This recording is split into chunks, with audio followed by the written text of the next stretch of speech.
ALICT Past Paper Revision. Past Paper Question 07.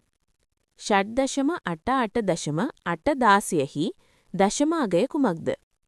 Options 88.510 88.810 129.510 136.510 136.810 video එක පෝස් කරලා මුලින්ම ආන්සර් try කරන්න. දැන් අපි සොලියුෂන් එක බලමු. හෙක්සාඩෙසිමල් නම්බර් සිස්ටම් එක බේස් 16. ඒ නිසා ප්ලේස් වැලියුස් වෙන්නේ 16 පවර්ස්. 8.8.16 කියන්නේ 8 වැඩි කිරීම 16යි 1 බලය, වැඩි කිරීම 8 වැඩි කිරීම 16යි බිංදු බලය, වැඩි කිරීම 8 වැඩි කිරීම 16යි ඍණ 1 බලය. දැන් කැල්කියුලේට් කරමු. 8 වැඩි කිරීම 16 128. 8 වැඩි කිරීම 1 8. 8 බෙදීම 16 0.5.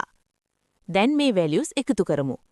128 වැඩි කිරීම 8 ධන 0.5 සමානයි 136.5.